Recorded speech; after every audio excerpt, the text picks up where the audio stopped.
السلام علیکم ورحمۃ اللہ وبرکاتہ۔ جو لوگ تراویح 8 رکعت پڑھتے ہیں وہ عام طور سے بخاری کی ایک حدیث سے دلیل پیش کرتے ہیں کہ بخاری کی حدیث سے یہ ثابت ہے کہ تراویح 8 رکعت ہی ہے، حالانکہ بخاری کی اس حدیث کا تعلق تراویح سے نہیں بلکہ تہجد کی نماز سے ہے۔ وہ حدیث حضرت عائشہ صدیقہ رضی اللہ تعالی عنہ سے مروی ہے۔ ان سے سوال ہوا کہ کیف کانت صلاۃ رسول اللہ صلی اللہ علیہ وسلم فی رمضان، کہ رسول اللہ صلی اللہ علیہ وسلم کی نماز رمضان میں کیسی تھی؟ تو فقالت، حضرت عائشہ نے فرمایا کہ ما کان یزید فی رمضان ولا فی غیرہا علی 11 رکعۃ، کہ رمضان اور غیر رمضان میں اللہ کے نبی صلی اللہ علیہ وسلم 11 رکعت سے زیادہ نہیں پڑھتے تھے۔ یصلی اربعن، پہلے 4 رکعت پڑھتے تھے۔ حضرت عائشہ نے فرمایا کہ فلا تسأل عن حسنہن وطولہن، اتنی اچھی نماز اور اتنی لمبی نماز پڑھتے تھے کہ اس کے بارے میں سوال ہی مت کرو۔ ثم یصلی اربعن، پھر 4 رکعت اور پڑھتے تھے، اور اس کے بارے میں بھی حضرت عائشہ نے فرمایا کہ بہت اچھی نماز اور بہت لمبی نماز پڑھتے تھے۔ ثم یصلی ثلاثن، اور پھر اس کے بعد 3 رکعت پڑھتے تھے، یعنی پہلے 4 رکعت ایک سلام سے، پھر دوبارہ 4 رکعت ایک سلام سے، تو 8 رکعت ہو گئے، اور پھر اس کے بعد ایک سلام سے 3 رکعت، تو اس طریقے سے 11 رکعت ہو گئی۔ اس حدیث سے وہ یہ ثابت کرتے کہ دیکھو اس میں 8 رکعت جو ہے وہ تراویح ہے اور 3 رکعت وتر ہے۔ اس کا ہم جواب یہ دیتے ہیں کہ دیکھو اس حدیث کے اندر خود اس بات کا جواب ہے کہ یہ تراویح سے متعلق نہیں ہے، کیونکہ اس حدیث میں فی رمضان ولا فی غیرہا، کہ رمضان اور غیر رمضان یعنی پورے 12 مہینے میں جو نماز اللہ کے نبی ہمیشہ پڑھتے تھے اس نماز کا یہاں پر ذکر ہو رہا ہے، اور وہ تہجد کی نماز ہے، جبکہ تراویح صرف رمضان میں پڑھتے ہیں بالاتفاق۔ تو اس حدیث کا ایک لفظ ولا فی غیرہا یہ خود اس بات کی وضاحت کرتا ہے، اور اس بات پر یہ دلیل ہے کہ یہ اس کا تعلق تراویح سے نہیں ہے، کیونکہ تراویح اہل حدیث حضرات بھی صرف رمضان میں پڑھتے ہیں، اور ہم لوگ بھی رمضان میں صرف پڑھتے ہیں، اور تہجد پورے 12 مہینے پڑھتے ہیں، رمضان میں بھی پڑھتے ہیں اور غیر رمضان میں بھی پڑھتے ہیں۔ دوسری بات، اس میں 11 رکعت تنہا پڑھنے کا ذکر ہے، جماعت سے پڑھنے کا کوئی ذکر نہیں ہے، جبھی تو وہ صحابی حضرت عائشہ صدیقہ رضی اللہ تعالیٰ عنہ سے سوال کر رہے ہیں۔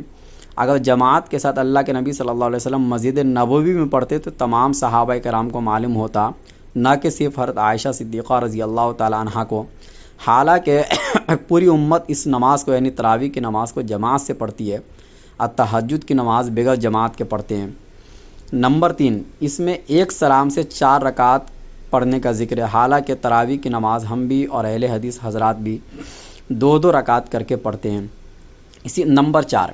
محدثین کے نزدیک بھی حدیث تراویح کے متعلق نہیں ہے، کیونکہ عام طور پر محدثین کا طرز یہ ہے کہ تہجد کے لیے باب قیام اللیل اور تراویح کے لیے باب قیام رمضان قائم کرتے ہیں۔ مثلا امام بخاری نے تہجد کے لیے باب فضل قیام اللیل قائم فرمایا، اور تراویح کے لیے باب فضل من قام رمضان قائم فرمایا۔ امام مسلم نے تہجد کے لیے باب صلاۃ اللیل اور تراویح کے لیے باب الترغیب فی قیام رمضان وهو التراویح۔ امام ابو داؤد نے تہجد کے لیے باب فی صلاۃ اللیل اور تراویح کے لیے باب فی قیام شہر رمضان۔ امام ترمذی بھی تہجد کے لیے باب فی فضل صلاۃ اللیل اور تراویح کے لیے باب فی قیام شہر رمضان۔ امام نسائی بھی تہجد کے لیے کتاب قیام اللیل اور تراویح کے لیے باب ثواب من قام رمضان۔ امام ابن ماجہ بھی تہجد کے لیے باب فی صلاۃ اللیل اور تراویح کے لیے باب فی قیام شہر رمضان۔ امام مالک بھی موطا امام مالک میں تہجد کے لیے باب فی صلاۃ اللیل اور تراویح کے لیے فی قیام رمضان۔ امام محمد بھی موطا امام محمد میں تہجد کے لیے باب صلاۃ اللیل اور تراویح کے لیے باب قیام شہر رمضان۔ تو تمام محدثین تہجد کے لیے صلاۃ اللیل یا قیام اللیل کا لفظ استعمال فرماتے ہیں، اور تراویح کے لیے جو ہے قیام رمضان۔ اب حضرت عائشہ کی مذکورہ روایت کو محدثین نے باب صلاۃ اللیل یعنی تہجد کے باب میں ذکر کیا ہے، مثلاً امام بخاری نے کتاب التہجد باب قیام النبی باللیل فی رمضان وغیرہ میں ذکر فرمایا، امام مسلم نے بھی باب صلاۃ اللیل وعدد رکعات النبی فی اللیل اس میں ذکر فرمایا، امام ابو داؤد نے بھی باب فی صلاۃ اللیل میں اس حدیث کا ذکر فرمایا، امام ترمذی نے بھی باب فی وصف صلاۃ النبی باللیل میں اس کا ذکر فرمایا، امام مالک نے بھی باب فی صلاۃ اللیل میں اس حدیث کا ذکر فرمایا،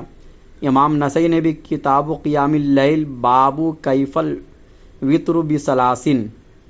اس کے اندر ذکر فرمایا، اور حضرات محدثین کا اس حدیث کو قیام اللیل یعنی تہجد کے باب میں ذکر کرنا دلیل یہ ہے کہ تہجد سے متعلق ہے، نہ کہ تراویح سے متعلق۔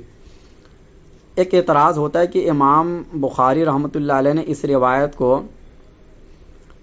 باب فضل من قام رمضان میں اور امام محمد رحمۃ اللہ علیہ نے باب قیام شہر رمضان میں بھی لائے ہیں، یعنی اس روایت کو ان لوگوں نے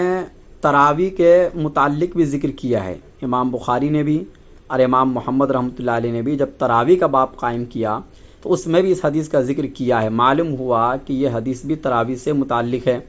جواب یہ ہے کہ امام بخاری امام محمد رحمۃ اللہ علیہ اس روایت کو تہجد کے باب میں، قیام رمضان وغیرہ کے باب میں لا کر یہ ثابت کیا ہے کہ تہجد جس طرح غیر رمضان میں پڑھی جاتی ہے اسی طرح رمضان میں بھی پڑھی جاتی ہے۔ فائدے کے طور پہ ایک بات اور ذکر کر دیتا ہوں کہ غیر مقلدین کا خود بھی اس روایت پر عمل نہیں، جیسا کہ اوپر ثابت ہوا، اور اس لیے بھی عمل نہیں کہ اس روایت میں رمضان اور غیر رمضان میں 3 رکعت وتر کا ذکر ہے، لیکن غیر مقلد 1 رکعت وتر پڑھ کر گھر کی راہ لیتے ہیں۔ واللہ